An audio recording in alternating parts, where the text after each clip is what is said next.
வணக்கம். இன்னைக்கு நம்ம வீடியோல என்ன பார்க்க போறோம் அப்படின்னா, ஆர்டிஃபிஷியல் ஜாஸ்மின் பட்ஸ் யூஸ் பண்ணி மணமகள் ஜடை அலங்காரம், அதாவது ஜாஸ்மின் பிரைடல் ஜடா எப்படி பண்றது அப்படிங்கிறது தான் இன்னைக்கு நம்ம வீடியோல பார்க்க போறோங்க. ஃபர்ஸ்ட் மெட்டீரியல்ஸ் என்னென்ன தேவைப்படுது அப்படின்னு பார்க்கலாம்.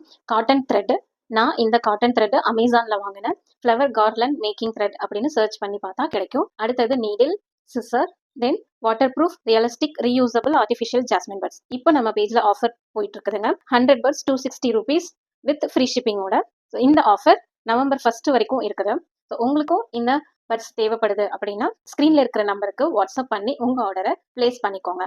ஓகே, இப்போ நம்ம பிரைடல் ஜடா மேக் பண்ண ஆரம்பிக்கலாங்க.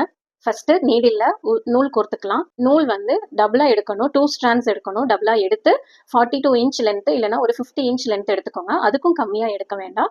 50 inchக்கு மேல எடுத்தா கூட ஓகே தான். ஸோ 42 inch இல்லைன்னா 50 inch லென்த்துக்கு டபுளா நூல் கோர்த்து எடுத்துக்கலாம்.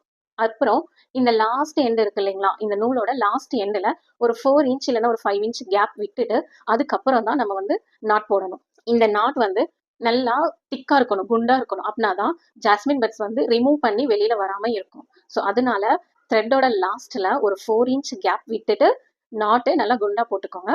இப்போ பூ கோர்க்கறதுக்கு நம்மளோட த்ரெட் ரெடி ஆயிடுச்சு.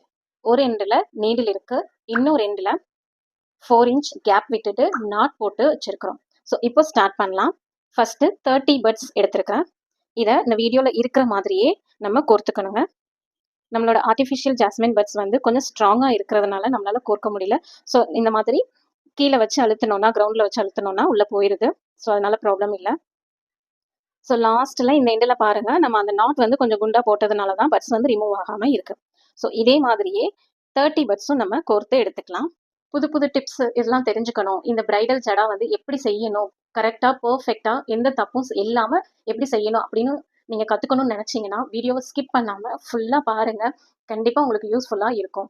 இப்போ நம்ம 30 பட்ஸும் கோர்த்தாச்சு. கடைசியில எண்டில் பாத்தீங்கன்னா இந்த நீடில் இருக்கா, ஸோ இந்த நீடில ஒட்டியே நம்ம அந்த த்ரெட்டை கட் பண்ணிட்டு ரிமைனிங் த்ரெட்டை பட்ஸை ஒட்டி நாட் போட்டுக்கணுங்க. பட்ஸுக்கு பக்கத்துலேயே நாட் போட்டுக்கணும். ஸோ இப்போ நம்மளுக்கு ஒரு லைன் ரெடி ஆயிடுச்சு. இந்த லைனோட லென்த் பார்த்தீங்கன்னா 36 inches இருக்கும். ஸோ நம்மளுக்கு 36 inches லென்த்தில் தான் பிரைடல் ஜடா தேவைப்படுது. ஸோ 36 inchesல 5 லைன்ஸ் இந்த மாதிரி எடுத்துக்கிறோம். ஸோ ஒவ்வொரு லைன்லையும் 30 பட்ஸ் இருக்கும், 36 inches இருக்கும். நெக்ஸ்ட் ஒரு 4 பட்ஸ் எடுத்துக்கலாம். த்ரெட்டும் வந்து டபுளா எடுத்துக்கோங்க. ஒரு 12 inch இல்லைன்னா ஒரு 15 inchக்கு த்ரெட் எடுத்துக்கலாம். அதோட எண்டில் நம்ம நார்மலாக எப்பயும் போடுற நாட் மாதிரி அதோட எண்டில் போட்டுக்கலாம். இப்போ ஃபர்ஸ்ட் லைன் பட்ஸ் எடுத்து ஃபர்ஸ்ட் லைனை எடுத்து அந்த நாட்டுக்கும் அந்த பட்ஸுக்கும் இடையில நூல் இருக்கு இல்லைங்களா, அதில் நம்ம இந்த ஊசியை கோர்க்குறோம். ஸோ இந்த ஊசிக்கு மேலேயும் கீழேயும் த்ரெட் இருக்கணுங்க, பார்த்துக்கோங்க. ஸோ கரெக்டாக நூல் கோருங்க. கோர்த்ததுக்கு அப்புறம் இது ஸ்ட்ராங்காக இருக்கணுங்கிறதுனால அகைன் இந்த இடத்துல நம்ம ஒரு சின்னதாக ஒரு நாட் போட்டுக்கிட்டோம்னா ஸ்ட்ராங்காக இருக்கும். ஸோ அதனால ஒரு நாட் நல்லா டைட்டாக போட்டுக்கலாம்.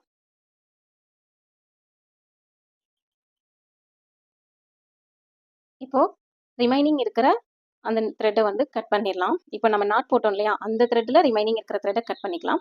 அடுத்தது ஒரு பட்ஸை கோர்த்துட்டு நான் வீடியோவில் காட்டியிருக்கிற மாதிரியே ஒரு பட்ஸ் கோர்த்துக்கோங்க. கோர்த்துட்டு அடுத்த லைனில் இந்த மாதிரி கொஞ்சம் இழுத்தீங்கன்னா கொஞ்சம் த்ரெட்டு வெளியில் தெரியும். அதோட சென்டரில் உள்ள நீடில் கோர்க்கணும். அந்த நீடிலுக்கு மேலேயும் கீழேயும் நூல் இருக்கணும், பார்த்துக்கோங்க.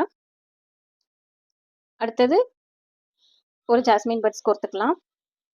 இதுக்கப்புறம் தேர்ட் லைன் எடுத்து அந்த ஃபர்ஸ்ட் பட்ஸுக்கும் நாட்டுக்கும் இடையில த்ரெட் இருக்கும். அந்த த்ரெட்டுக்கு இன் பிட்வீனில் உள்ள கோர்த்துருக்கோங்க. அடுத்து இன்னொரு பட்ஸையும் எடுத்து இதே மாதிரியே கோர்த்துக்கலாம். ஸோ இது கவனமாக பண்ணுங்க. இந்த ஃபர்ஸ்ட் பட்ஸுக்கும் அந்த நாட்டுக்கும் இடையில நூல் இருக்கு இல்லைங்களா, அது நம்ம டபுள் லேயர் தான் கொடுத்துருக்கோம். ஸோ அந்த 2 லேயருக்கு இடையில நூல் அந்த ஊசியை விட்டு கோர்த்துக்கோங்க. ஸோ இந்த மாதிரி நம்ம வீடியோவில் பார்க்குற மாதிரியே நீங்கள் கோர்த்து எடுத்துக்கலாம்.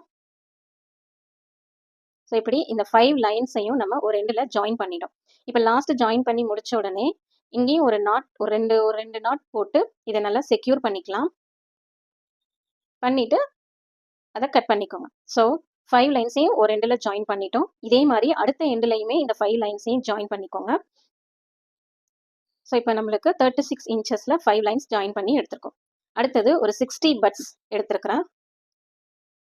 அதே மாதிரி தான் 2 லேயர் டபுளாக எடுத்திருக்கிறோம் நூல். ஒரு 60 இன்ச் நான் எடுத்துருக்குறேங்க. ஆனால் அதுக்கு மேலே தான் நம்மளுக்கு த்ரெட்டு தேவைப்படும். ஆனால் ரொம்ப த்ரெட் லென்த்தாக எடுத்தோம்னா நம்ம பின்னும் போதில் சிக்கல் விழும்.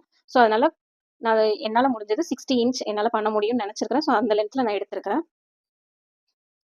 இப்போது செகண்ட் லைன்லேருந்து தான் ஆரம்பிக்கணும். ஃபஸ்ட்டு லைன் விட்டுருங்க. செகண்ட் லைனில் அந்த ஃபஸ்ட்டு பட்ஸோட அந்த பாயிண்ட் இருக்கு இல்லைங்களா, அங்கே உள்ளே விட்டு எடுத்து நல்லா நாட் போட்டுக்கலாம். 2 டைம்ஸ் அல்லது 3 டைம்ஸ் நாட் போட்டு நல்லா செக்யூர் பண்ணிக்கலாம்.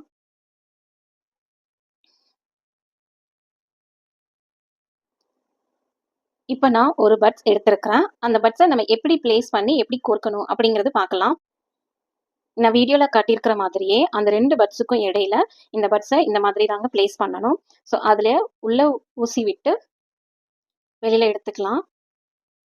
ஸோ இங்கே பாருங்கள் எப்படி வந்து நம்ம பட்ஸ் வந்து பிளேஸ் ஆகிருக்குன்னு.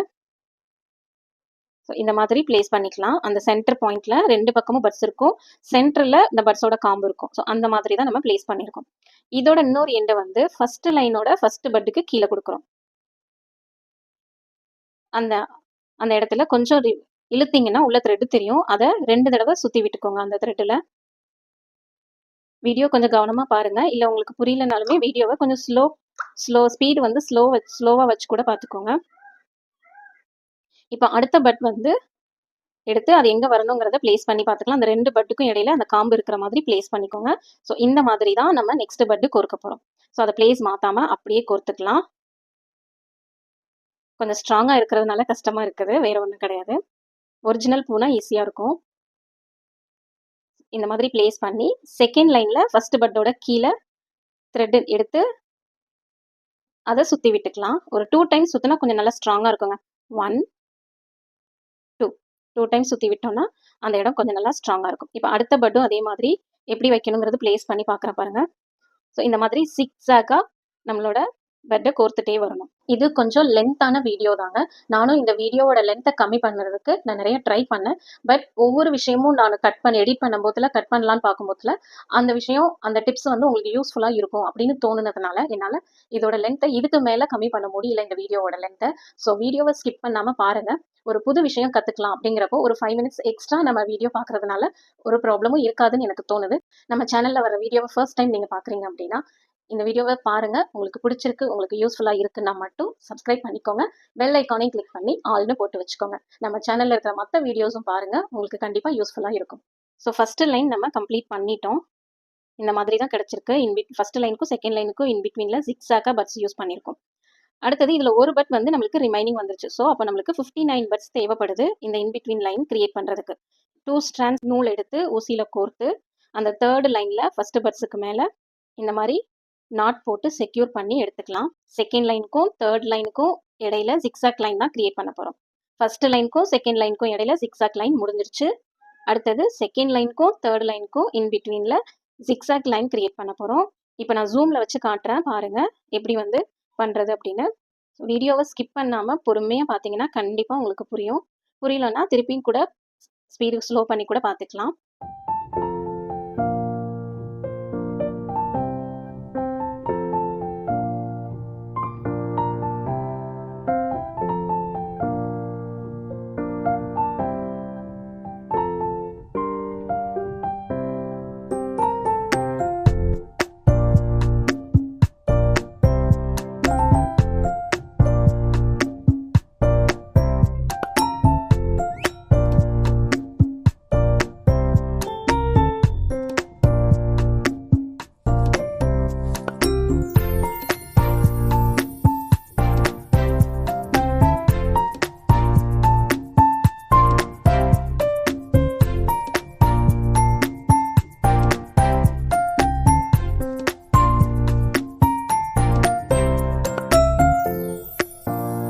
ஸோ செகண்ட் லைனுக்கும் தேர்ட் லைனுக்கும் இன் பிட்வீனில் அந்த ஜிக்ஸாக் லைன்ஸ் எப்படி வந்து பட்ஸ் நம்ம கோர்க்கணும் அப்படிங்கிறத தான் நான் இப்போது வரிசையாக வச்சு காட்டிகிட்டே வரேன்.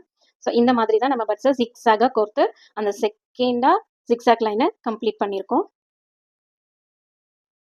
ஸோ இந்த மாதிரி தான் கிடச்சிருக்குதுங்க. இப்போ இதே மாதிரி தான் அடுத்ததும் தேர்டு ஜிக்ஸாக் லைனும் ஃபோர்த்து ஜிக்ஸாக் லைனும் நம்ம பண்ணிக்கலாம். ஸோ பண்ணி முடிச்சோடனே லாஸ்ட் அவுட்புட் இந்த மாதிரி தாங்க கிடைச்சிது. ஸோ இதில் 2 பக்கமும் பிளாக் கலர் த்ரெட் இருந்ததுன்னா அது ஈக்குவல் டிஸ்டன்ஸில் இந்த மாதிரி கட்டி எடுத்துக்கலாம். அப்படின்னா தான் நம்ம ஜடையில் கட்டுறப்போ அந்த பிளாக் கலர் நூல் வந்து வெளியில் தெரியாது. ஸோ வீடியோவை ஸ்கிப் பண்ணாமல் பார்த்ததுக்கு ரொம்ப நன்றிங்க.